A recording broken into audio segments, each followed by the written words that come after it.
प्रियाच्या भार्या, जिसको प्रिय स्वभाव की पत्नी मिली, प्रिय वादनी चाह, और जिसकी पत्नी प्रिय बोलती है, मधुर बोलती है, उस घर में सुख निवास करता है।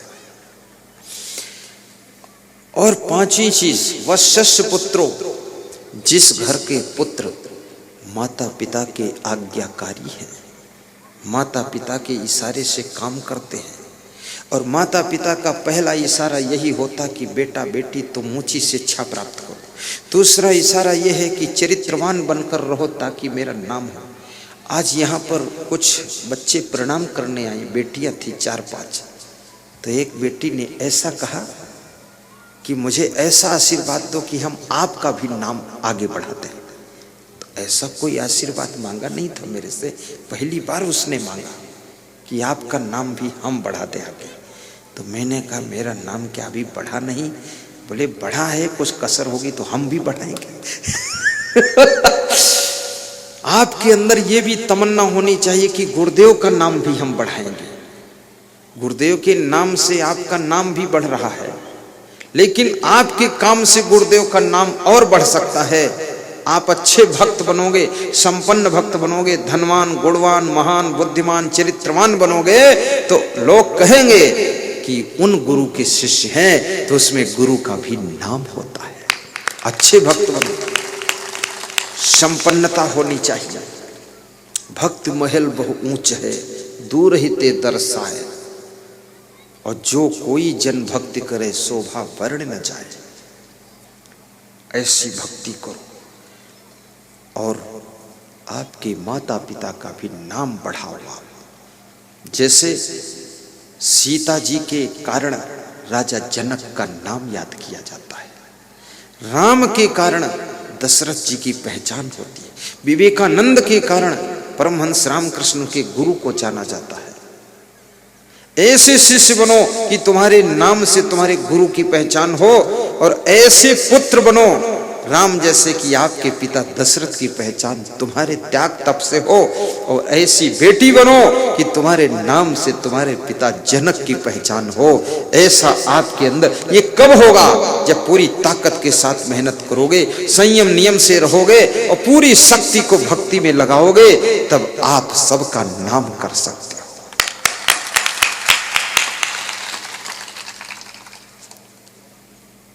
मेरा जिस गांव में जन्म हुआ, जिस जिले में, वहां 88,000 ऋषि मुनियों ने तप किया, नैमिषारण्य तीर्थ, और उसी जिले में मेरा जन्म। तो मेरे गांव के 2-3 संत और थे, बूढ़े लोग, कमजोर। तो वो एक बूढ़ा संत किसी दूसरे गांव में गया, तो वहां टीवी में उन्होंने प्रवचन मेरा चलाया, तो मेरे गांव का बूढ़ा संत वो भी सुन रहा था। तो उसने कहा ये संत जी जो टीवी में प्रवचन दे रहे हैं, मैं इन्हीं के गांव का हूं। तो जितने घर के लोग थे बोले, ए बाबा आप उस गांव के हैं? सच बात? अरे तो बैठो, कुर्सी पर बैठो। फिर आप तो कुर्सी बिठाए, पहले नीचे बिठा दिया था मेरे नाम से। बोले क्या उनको तुमने देखा है? बोले हाँ उनको देखा हूं। बचपन में देखा है? बोले बचपन में भी देखा हूं। बोले अभी साधु बन गए तब से उनको देखा है? बोले एक बार हर साल देखने जाता हूं उनको, दर्शन करने। बोले आपको भी वो जानते हैं कि पहचानते कि नहीं? बोले हमें अच्छी तरह जानते हैं, और हमको कंबल भी देते हैं, साबुन भी देते हैं, पाउडर देते हैं, दक्षिणा देते हैं, फल फ्रूट देते हैं, हमारा बहुत आदर करते हैं। अच्छा तो क्या उनसे कभी मिला सकते हो? हाँ हम मिला देंगे। तो उनको इस खुशी में 200 रुपया दक्षिणा दिया कि धन्य हो बाबा आप उनके गांव से हैं। ऐसे जिस गांव में जन्म ले लो, उस गांव का नाम भी रोशन हो जाए, ऐसा काम कर दिखाओ। जैसे आज ये छोटी बनखेड़ी में बहुत से लोग कभी नहीं आए थे, वो अभी आए हैं। क्यों, कैसे, क्या कारण? क्योंकि श्री प्रमोद शुक्ला का जन्म यहाँ हुआ। पति पत्नी ने ठान लिया कि ये टीवी में जो गुरुजी दिखते हैं यूट्यूब में, इनको एक बार लाना है। अपने परिवार से सलाह किया, सुरेश कुमार शुक्ला से, कृष्ण कुमार शुक्ला से, सबने कहा ठीक है, तुम्हारा संकल्प है तो लाइए, हम सब सेवा में। गांव वालों से पूछा, बोले अहो भाग्य है, हम इतना बड़ा संकल्प नहीं ले पाए, लेकिन आपने लिया है संकल्प तो दर्शन और सेवा का भाग्य मिल जाएगा। ऐसे जिस गांव में तुम्हारा जन्म हुआ है ऐसा कुछ करो, नया करो, बड़ा करो, अच्छा करो, वो करो जो सब नहीं कर सकते वो तुम कर सकते हो। और ऐसा करने के बाद तुम्हारे गांव का नाम भी रोशन होगा और तुम्हारे गांव के लोगों का भी यश होगा।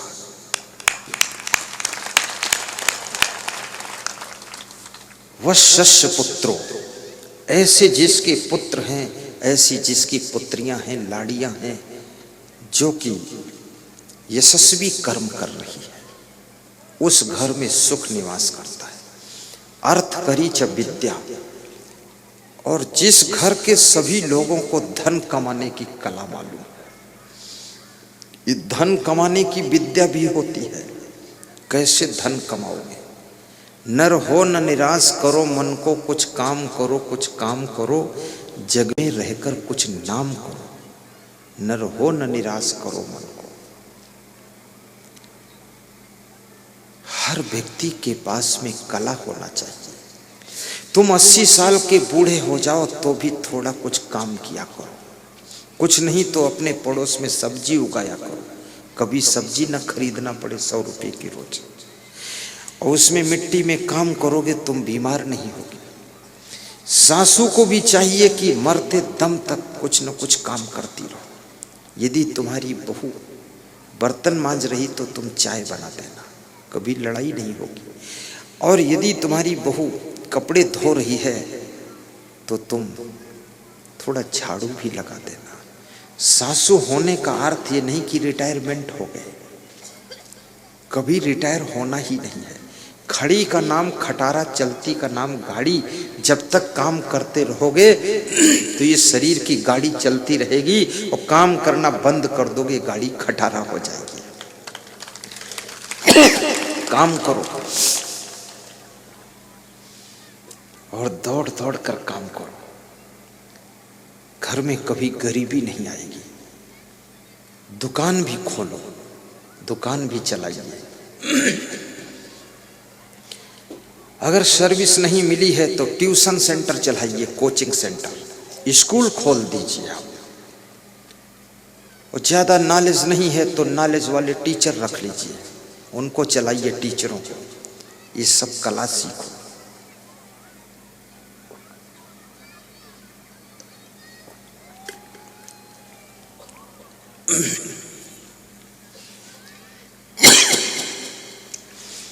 धीरू भाई अंबानी केवल 10वीं तक पढ़े थे, लेकिन उनके पास में MBA, मैनेजमेंट कोर्स का एग्जीक्यूटिव इंजीनियर, वे सब सर्विस करते थे। जरूरी नहीं कि सब तुमको नॉलेज ही हो, नॉलेज वालों को नौकरी पे रख लो। आदमी चलाना सीख लो तो कभी कोई समस्या नहीं आएगी। आदमी ने जानवरों को चलाना सीखा है, गाड़ी चलाना सीखा है, लेकिन आदमी आदमी को चलाना नहीं सीख पाया, इसलिए आदमी आदमी से परेशान हो जाता है। आदमी को चलाने की कला आ जाए तो याद रखना, घर का कलह कलेश खत्म हो जाएगा और कलयुग में भी सतयुग आ जाएगा। आप देखा करो आदमी कैसे चलाया जा सकता है। और अपने को कमजोर भी मत समझो, अपने आत्मबल को जगाओ, मनोबल को जगाओ।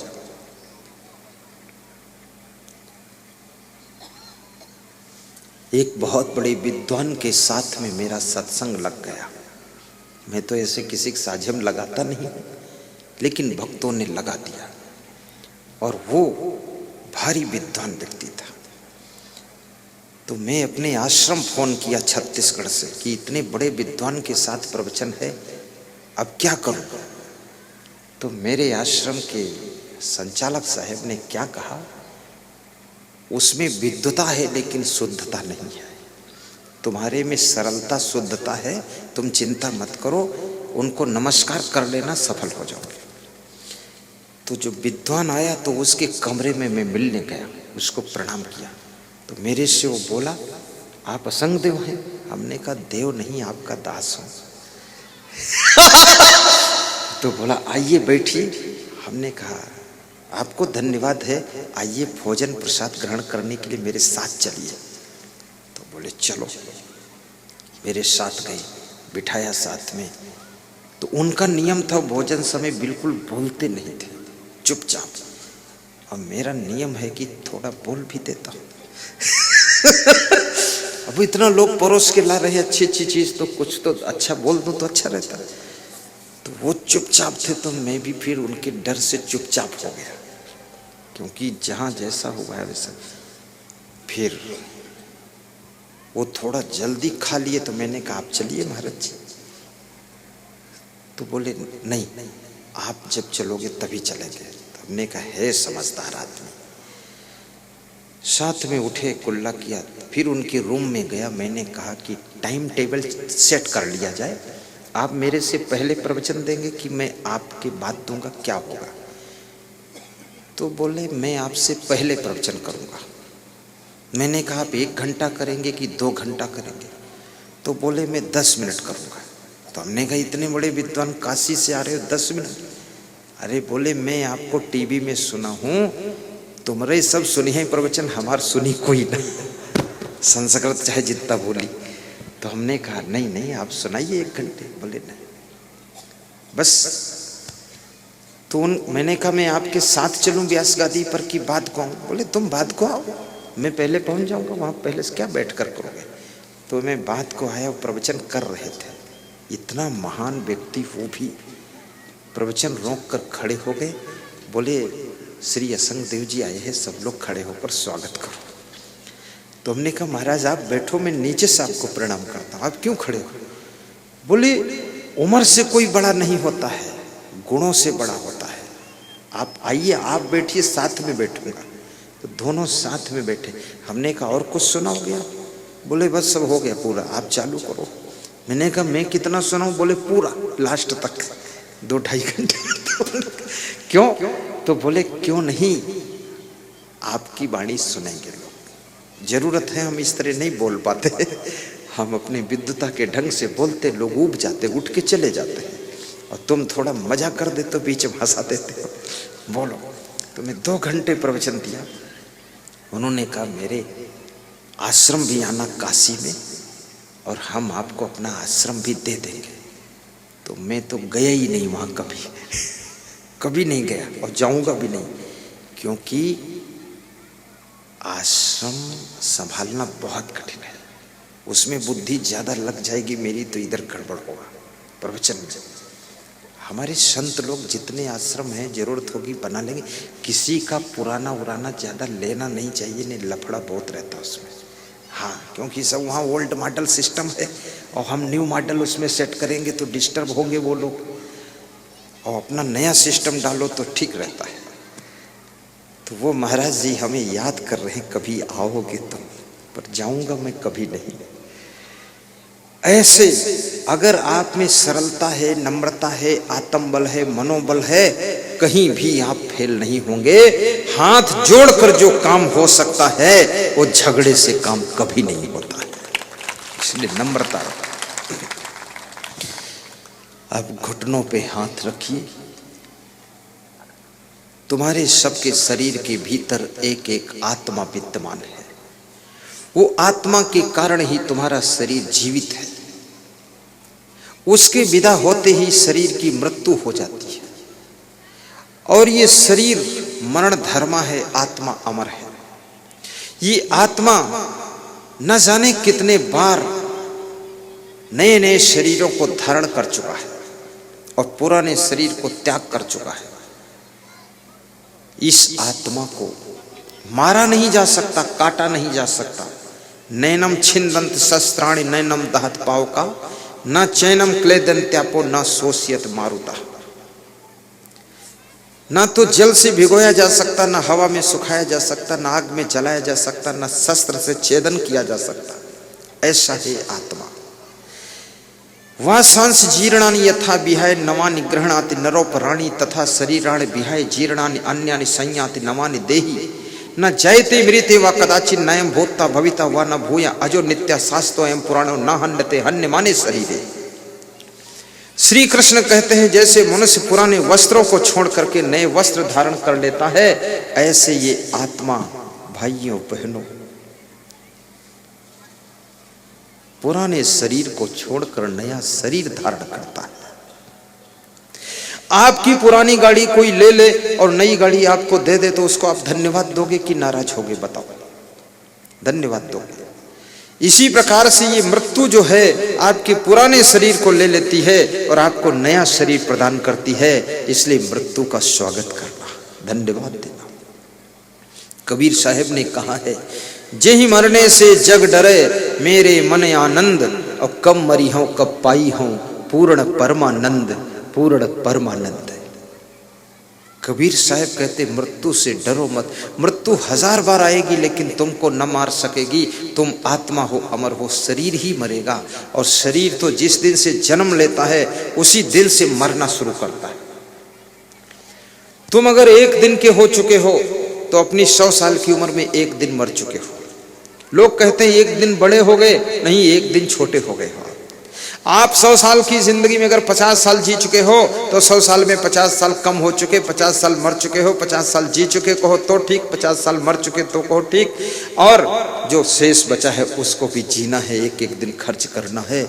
मृत्यु तो रोज हो रही पर दिखाई नहीं दे रही, और मृत्यु को दबाने के लिए लोग 90 साल की उम्र में भी बर्थडे मनाते हैं कि बर्थडे।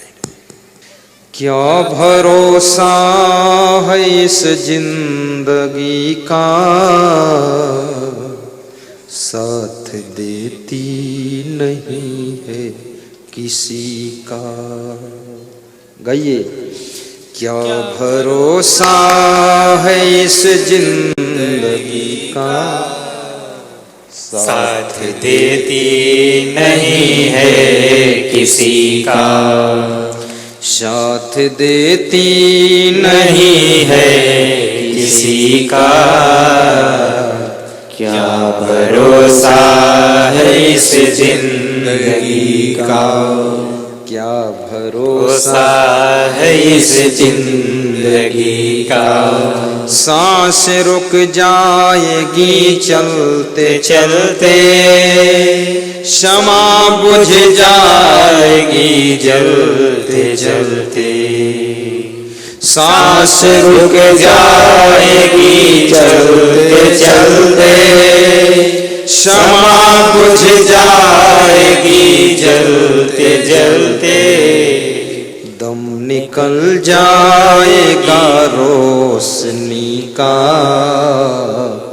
क्या भरोसा है इस जिंदगी का, क्या भरोसा है इस जिंदगी का। साथ देती नहीं है किसी का, साथ देती नहीं है किसी का। बोलिए सद्गुरु भगवान की जय। अर्थागमो नित्यमरो गीताचा प्रियाचा भार्या प्रियवादिनी चा। वसस्य पुत्रो अर्थकरी च विद्या, खड्जीवलोकस्य सुखानिराजन्, खड्जीवलोकस्य सुखानिराजन्। आपका जीवन मंगलमय हो। संसार में जब तुम आते हो शुभ और अशुभ संस्कार इस आत्मा के साथ में लेकर आते हो, और जब जाते हो तो भी शुभ और अशुभ संस्कार लेकर ही जाते हो। लोग कहते हैं ना कुछ लेकर आए थे ना कुछ लेकर जाएंगे, खाली हाथ आए थे खाली हाथ जाएंगे। हाथ का तो सवाल ही नहीं है, ये हाथ तो यहीं छूट जाएंगे, ये हाथ भी नहीं साथ जाएंगे, लेकिन फिर भी तुम्हारे साथ में कुछ जाएगा। वो क्या जाएगा? शुभ और अशुभ कर्मों के संस्कार जाएंगे, पाप और पुण्य साथ में जाएगा, धर्म अधर्म साथ में जाएगा। इसलिए बने जो कुछ धर्म कर ले, यही एक साथ जाएगा। बने जो कुछ धर्म कर ले, यही एक साथ जाएगा। मिला अवसर न चूकन दे, नहीं तो फिर पछताएगा। मिला अवसर न चूकन दे, नहीं तो फिर पछताएगा। मैंने जो कुछ धर्म कर ले, यही एक साथ जाएगा। सब छूट जाएगा, परिवार छूटेगा, मकान छूटेगा, दुकान छूटेगी, सामान छूटेगा, जमीन छूटेगी, गाड़ी लाड़ी बाड़ी साड़ी सब छूट जाएगा, लेकिन फिर भी आपके साथ में धर्म के संस्कार मित्र की तरह जाएंगे। धर्मो मित्रम मृतस्य च, भार्या मित्रम गृहेश्च, विद्या मित्रम प्रवासेश्च, व्याधि तस्यधम मित्रम भार्या मित्रम गृहेश्च, विद्या मित्रम प्रवासेषु। तुम विदेश में कहीं फंस गए तो विद्या तुम्हारा मित्र का काम करेगी। घर में तुम बीमार हो तो पत्नी तुम्हारी मित्र का काम करेगी। दुख है कोई तो मित्र का काम करेगी। और बहुत रोग है तो दवाई तुम्हारा मित्र है। और मृत्यु के समय तुम्हारा मित्र यदि कोई है तो वो धर्म है।